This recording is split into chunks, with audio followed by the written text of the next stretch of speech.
I am Amritvi, Assistant Professor, Department of Information Science and Engineering, MIT, Mysore. So in this session, I will be dealing with Module 3 of Introduction to Web Programming with the subject code BPLCK105A or BPLCK205A. So in this module, we will be starting with the introduction, followed by CSS overview, and then with the rules, and we will learn in detail about type selectors and universal selector by taking an example, and then we will learn CSS syntax and style, followed by CSS selectors, ID selectors, and also we will learn different types of elements which includes span and division elements, then cascading, style attribute, style container, external CSS files, CSS properties, color properties, RGB values for color, opacity values for color, HSL and HSLA values for color, font properties, text properties, line height properties, border properties, element box, padding property, margin property, and at last we will be completing by taking a case study on description of a small series core area. Now all the contents has been taken from chapter 3 from the prescribed textbook 2, that is web programming with HTML5. So now let us start with an introduction. Why do we require web programming? And in module 1 and module 2, we have learned HTML, XHTML and HTML5 in detail. So HTML is a standard markup language which is used to create web pages. Once we have HTML, we can represent the data and we can give a proper structure of the document. But why do we require CSS then? CSS stands for Cascading Style Sheets. CSS is used to specify web pages appearances. So let us start with the introduction.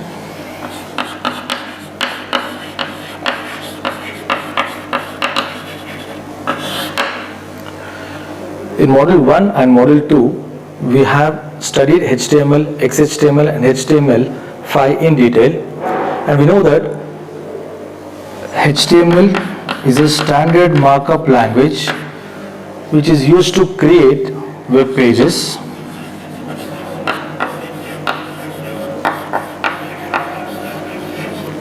Whereas CSS is used to specify the web page's appearance.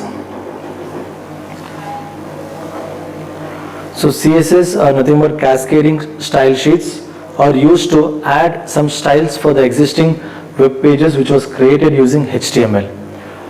So everyone will browse. So when people are browsing, they come across many websites, and if the web page is poorly designed, so people might enter to that and they may leave quickly. So early exist may not affect a common people who is uploading certain videos, but it is unacceptable for a business who is trying to generate some revenue. So always a website with a good design and a good visual aid promotes their business. So in this chapter we will be focusing on CSS, that is cascading style sheets. Now let us understand CSS overview. World Wide Web Consortium specifically says the role of HTML is to describe the overall structure of a web page, whereas CSS is mainly focusing on the web page appearances. There are lots and lots of CSS properties that enable to determine the web page appearance. So in this chapter we will be covering only few properties, and if you want to learn more, you can Google, and based on your requirement you can just update it in your project. Web page content goes into the body container, whereas CSS content either goes top of a web page, that is in the head container, or it can be in an external file. The current version of CSS is CSS 3, and all major browsers will support this. And in 2009, World Wide Web Consortium has started CSS4, and this is not fully supported by all the browsers, so we will stick with CSS3 in this chapter. And now let's move on to CSS rules.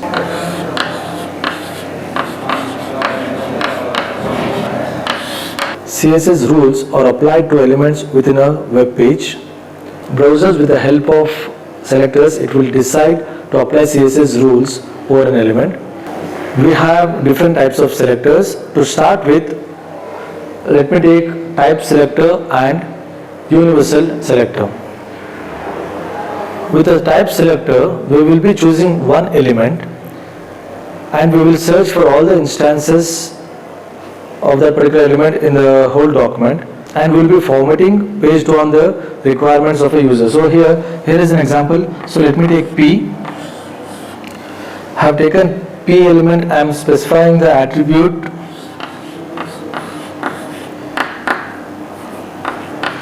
Let me take an example. So I have taken P element and I am changing the color attribute by passing the value red. Once I mention the specification by selecting a P element, it will search for all the instances of P in entire document, and wherever we have a paragraph tag, all the content will be changed to red.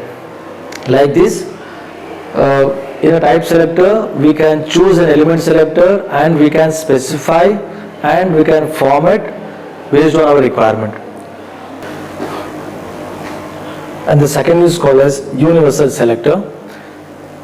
Universal selector uses the same syntax of type selector, but type selector was very specific with one particular element, whereas universal will group all the elements as one, and whatever we specify here, for example, here I have taken text align center. So in entire web page, it will group all the elements with text, and that text will be aligned to center, and we are using a special symbol asterisk in order to denote universal selector. So next we'll discuss CSS syntax and style.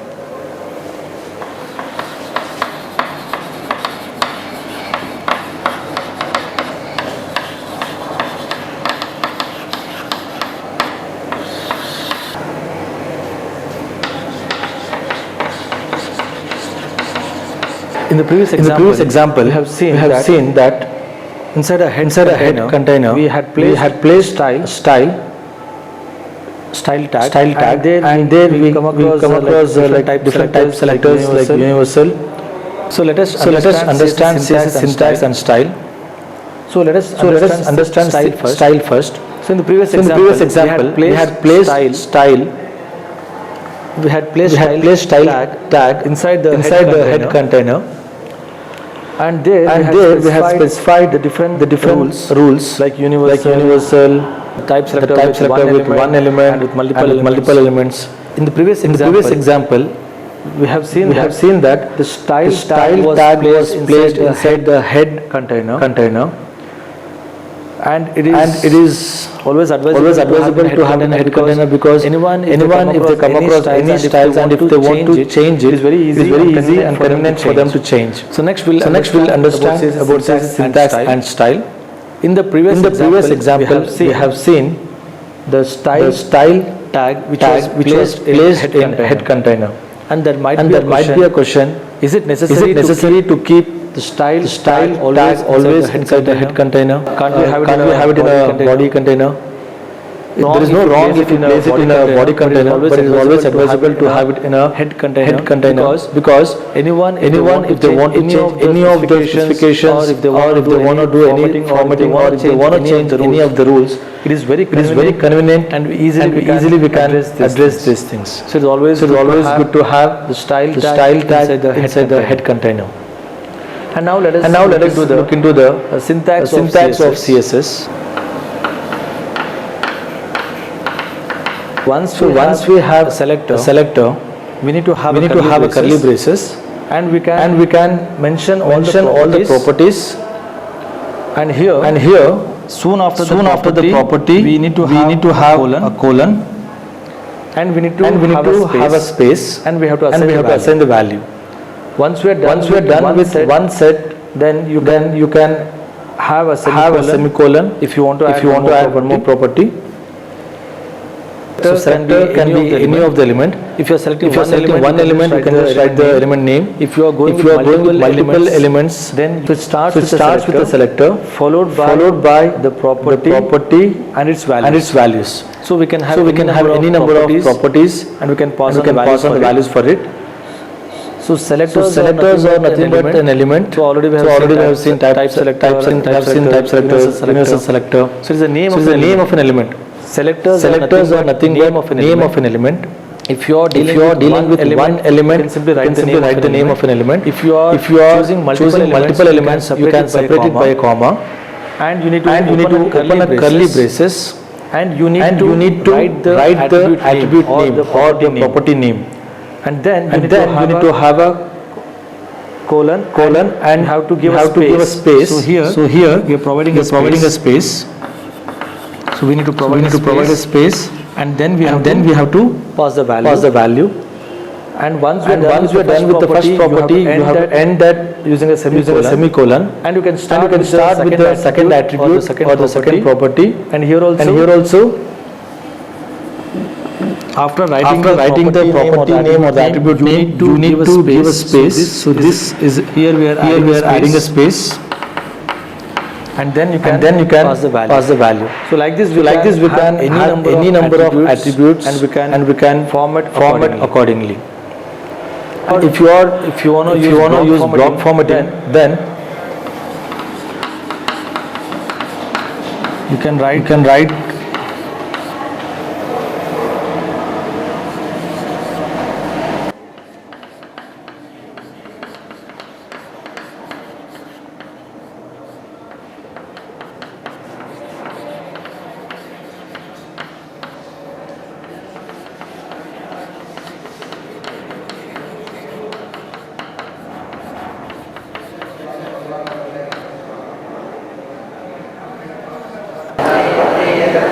If you are using block formatting for multi-line elements, then it goes like this.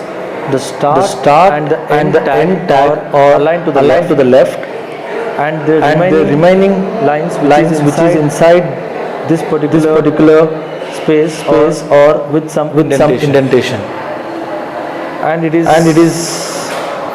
can also omit the semicolon for the last property what we are defining. So here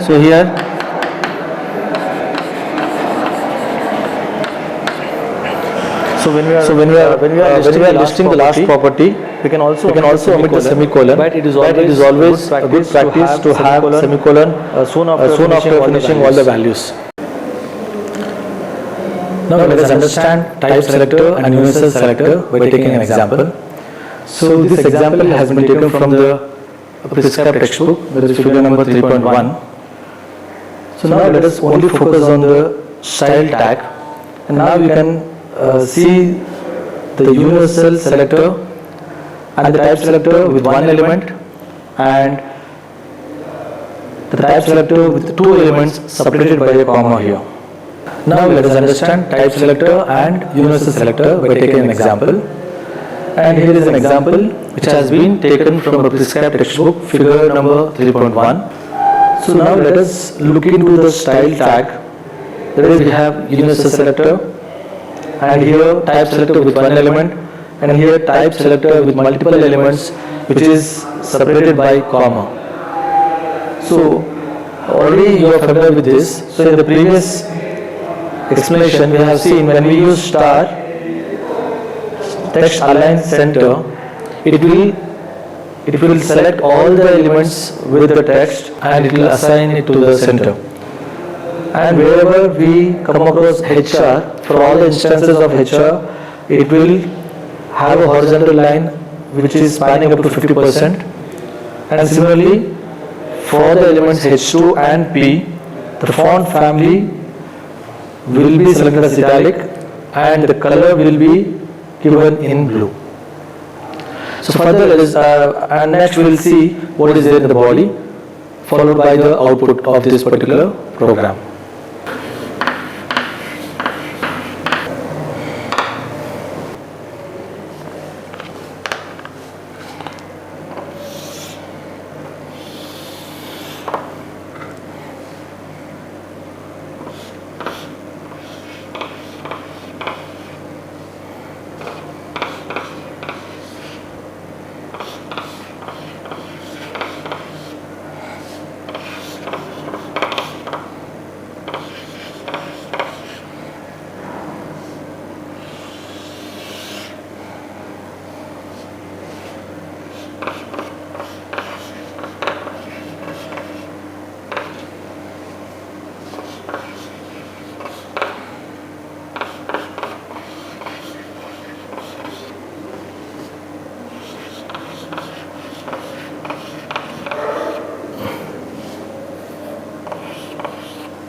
So here in the body section, we have taken a header which says Trees by Joyce Kilmer, and again we have taken a horizontal line, and then in the paragraph, I think that I shall never see a poem lovely as a tree. So this is there in the body part, and in the style section there was CSS rules. So there was universal, there was a type selector with one element, and there was one more type selector with multiple elements which was separated by a comma. So now let us see. So the output of this particular program goes like this.